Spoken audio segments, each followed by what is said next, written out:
هنوز 1 ماه از جون تابستون مونده و برای این 1 ماه 3 تا کتاب براتون دارم.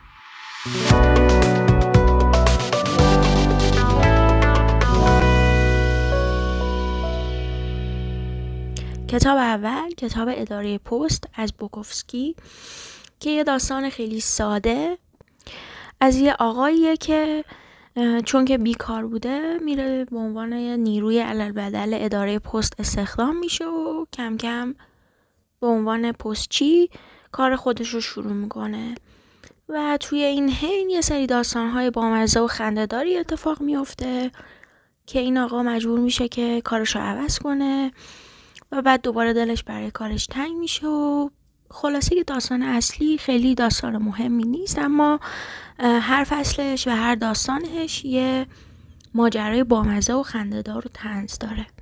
کتابیه که میشه هر لحظه کنارش گذاشت و دوباره بهش برگشت توی حوصله سررفتگی بعدی و کتابیه که نه اونقدر آدمو درگیر ماجراهای اعصاب خورد کنه خودش میکنه، نه اونقدر غیر جذابه که آدم دلش نخواد ادامه بدهش.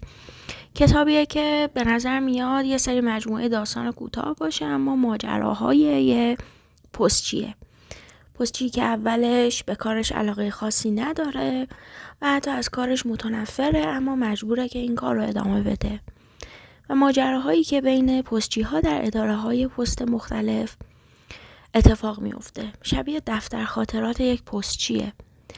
برای من خیلی کتاب جدیدی بود و کتابی بود که دلم میخواست بخونمش. دلم میخواست ببینم که توی زندگی پستچی‌ها و برای پستچی‌ها چه اتفاقاتی در طول روز میفته و برام جالب بود و چون لحن طنزی داره و اونقدر داستاناش جدی نیست، کتابیه که میشه به عنوان یه استراحت بهش نگاه کرد.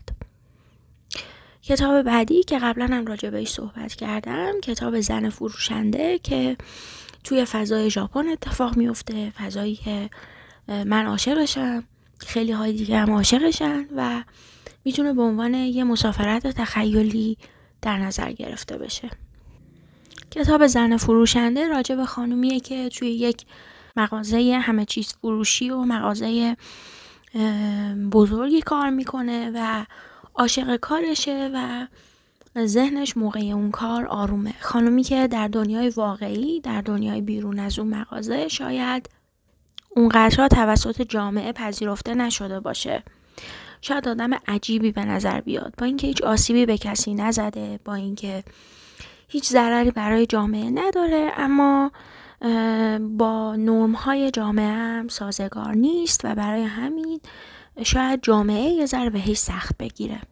اما این خانم وقتی که توی جایگاه این شغل فروشندگی مواد غذایی و فروشگاهی قرار میگیره، جایگاه خیلی مناسبیه برای خودش و عاشق این کارش میشه. این خانم تمام آرامشی که در تمام دنیا نداشته رو توی این شغلش پیدا میکنه. همه چیز توی اون مغازه براش منطقیه. هیچ انسانی نیست که اونو عجیب بدونه یا بخواد بهش خورده بگیره یا بخواد بهش بگه که داری اشتباه زندگی میکنی یا چقدر عجیبی، چون اونجا همه چیز دستورالعمل خودشو داره و همه چیز مشخصه.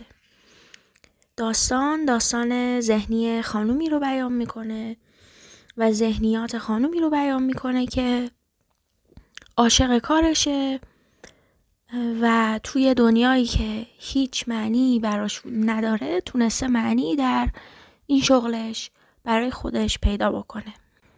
داستان سردرگمی های ذهنی و فکری این انسان و روزمرگی هاش که توی این فروشگاه میگذره و با آدم هایی که آشنا میشه و درگیریش با آدم های خارج از این فروشگاه یه داستان آروم و قشنگ و دلپذیر و غیر استرس آور رو برای ما میسازه. داستانی که آدمو کامل موقع خوندنش با خودش همراه میکنه و دنیای واقعی رو، دنیای پر از سختی و سختگیری و قضاوت رو پشت خودش جا میذاره. کتاب زن فروشنده یه کتاب آرومه برای روزهای گرم و آروم و خسته کننده تابستون که به آدم یه معنای جدیدی هدیه میده. و کتاب آخر که خیلی راجبش حرف زدم، ولی اگر تا الان هنوز راضی نشدید که برید سراغش و بخونیدش، امیدوارم که بعد از این ویدیو راضی بشید و تشویق بشید که سراغ این کتاب برید و بخونیدش. کتاب مشتی خاک از اولین وو که همون در اون مایه های مسافرتی و سفر و هیجان و چالش رو توی داستانش داره و همین که یه داستان ضمنی از یک معما، از یک داستان ندانسته بعد از اتفاقات ناگواری که برای یک خانواده میفته رو دنبال میکنه. کتاب داستان یک زوج ثروتمند رو در دهه‌های قبلی بیان میکنه که زندگی آرومی داشتن، یه بچه داشتن، یه خانه خیلی بزرگ و اشرافی داشتن، زندگی خوب و متمولی داشتن و همه چیز از دور به نظر خوب میرسیده. اما این زوج اونقدر هم دیگه مثل اولای ازدواجشون به هم علاقه ای نداشتن تا اینکه یه اتفاق ناگوار برای این خانواده میفته و بنیان این خانواده مورد سوال و تحت چالش قرار میگیره و این زوج و ازدواجشون دچار مسائلی میشه.